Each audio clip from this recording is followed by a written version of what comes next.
वो हो गया जिसका सब लोगों को इंतजार था। बिना कोई रिलीज डेट के, बिना सीबीएफसी सर्टिफिकेट के, बिना किसी प्रमोशन के जननायगन रिलीज हो गई। Let me correct my self, Jananayagan online leaked हो गई। And to be very honest, this is very very very very very shocking. भाई दिस शोज कि कितना आसान है अभी के टाइम पे किसी भी फिल्म की पायरेसी करना। साला जिसका प्रिंट मेकर से सिर्फ सीबीएफसी तक ही पहुंचा है, अब वो सीबीएफसी से पूरी दुनिया में पहुंच गया।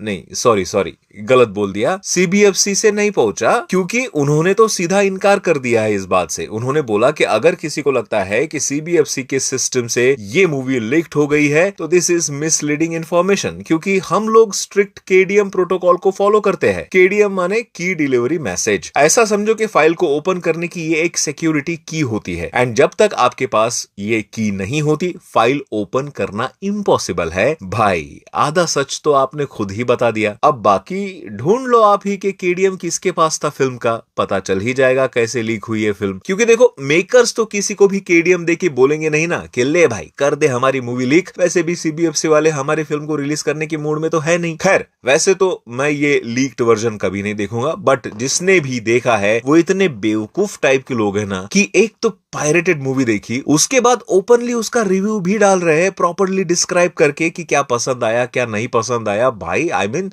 सीरियसली। खैर, तमिलनाडु साइबर क्राइम विंग ने ऑलरेडी इन्वेस्टिगेशन स्टार्ट कर दी है, एंड रिपोर्ट्स के अकॉर्डिंग 21 लोगों के नाम है उनके सस्पेक्टेड लिस्ट में। केवीएन प्रोडक्शंस, जो जननायगन के प्रोड्यूसर भी है, उन्होंने भी पब्लिक नोटिस जारी करते हुए कहा कि वो सब पर स्ट्रिक्ट एक्शन लेने वाले हैं जिन्होंने भी इस मूवी को इवन डाउनलोड किया, देखा, क्लिप्स वगैरह फॉरवर्ड किए, इन शॉर्ट पायरेसी को प्रमोट किया। भाई मेरा तो सॉर्टेड है, बाकी आप देखो अपना अपना इनबॉक्स चेक करके जरा, कहीं कोई लीगल नोटिस तो नहीं आया तुमको। वैसे तमिल इंडस्ट्री की ये एक ऐसी मूवी थी जिसमें बहुत पोटेंशियल था बहुत बड़ा बॉक्स ऑफिस कलेक्शन करने का, क्योंकि इसका एडवांटेज ये था थलपति विजय एंड उनकी लास्ट फिल्म जो लोग सेलिब्रेट करना चाहते थे। एंड आयरनी देखो भाई, आज वही सो कॉल्ड फैंस उनकी मूवी डाउनलोड करके देख रहे हैं। तमिल की एक और फिल्म रजनीकांत स्टारर जेलर 2 भी एक ऐसी मूवी है जो बहुत पोटेंशियल रखती है बॉक्स ऑफिस पे कमाल करने का। लेकिन पता नहीं क्यों अचानक से क्या हो गया, इस फिल्म की भी ऐसी ऐसी न्यूज सामने आ रही है जो हम सुनना नहीं चाहते। पहले शाहरुख खान एंड एनबीके का कैमियो ना होने वाली न्यूज आई। अभी सुनने में आ रहा है कि पवन कल्याण ने भी अपने कुछ पॉलिटिकल कमिटमेंट के चलते इस कैमियो रोल को रिजेक्ट कर दिया है।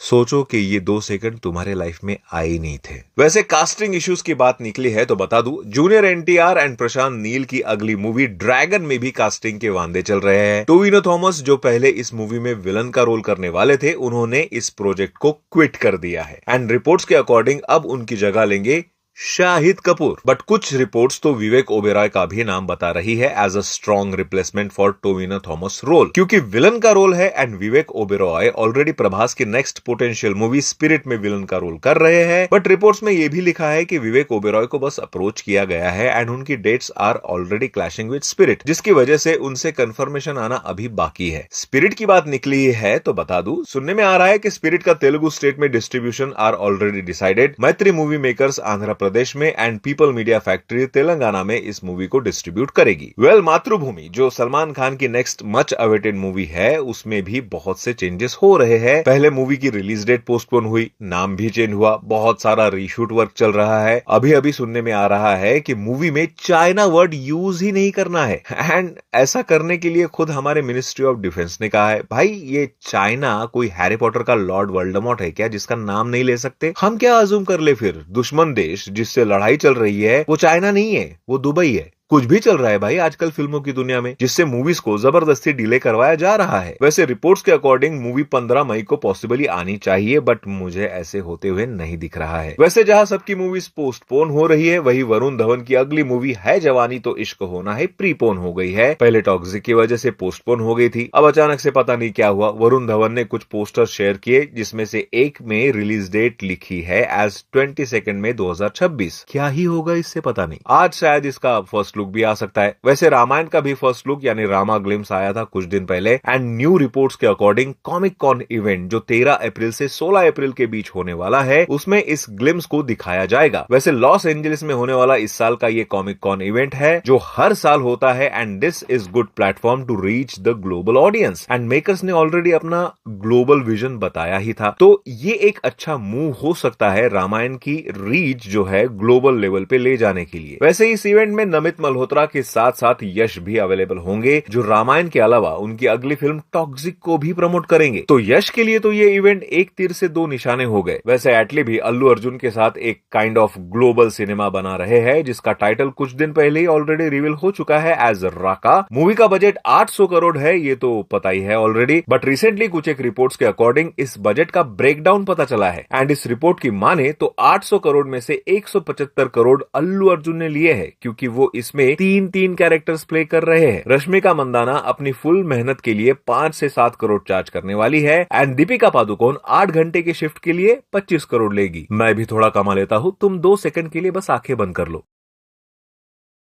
सुनते नहीं हो ना तुम एंड देन मुझे ही कमेंट्स में गालियां दे देते हो। चलो वन लाइनर अपडेट्स दे देता हूं। राजीव राय जो त्रिमूर्ति फिल्म्स नाम का प्रोडक्शन हाउस चलाते हैं उन्होंने देखा कि धुरंधर 2 ने 1680 करोड़ छाप लिए हैं एंड उन्होंने त्रिमूर्ति फिल्म से तिरछी टोपी वाले सॉन्ग को यूज भी किया है, तो उनको लगा कि चलो लगे हाथों मैं आदित्य धर को इस पीक डिटेलिंग के लिए सू कर देता हूं ताकि कुछ उनका फायदा हो जाए। उनके हिसाब से आदित्य धर ने इस सॉन्ग को चोरी किया है, अनऑथोराइज्ड यूज किया है, ऊपर से आपने इसको अल्टर करके और डबल चोरी की है, तो अब वो कोर्ट में इस बात के लिए लड़ेंगे। राजा शिवाजी का टीजर तो आप सबने देख ही लिया है, उसके विजुअल्स में चाहे कितने भी फ्लॉज हो, एक बात की सबने तारीफ की वो था इसका सॉन्ग जिसको कंपोज किया है अजय अतुल ने एंड अब ये सॉन्ग छत्रपति एंथम के नाम से 13 अप्रैल को रिलीज हो रहा है एंड मैं गारंटी के साथ लिख के देता हूं मूवी चाहे कैसे भी निकले सॉन्ग इसके जबरदस्त होंगे। आदि पुरुष में भी आपको सिर्फ अजय अतुल के सॉन्ग और म्यूजिक ही याद है। वेल आज का वीडियो बस यही तक था और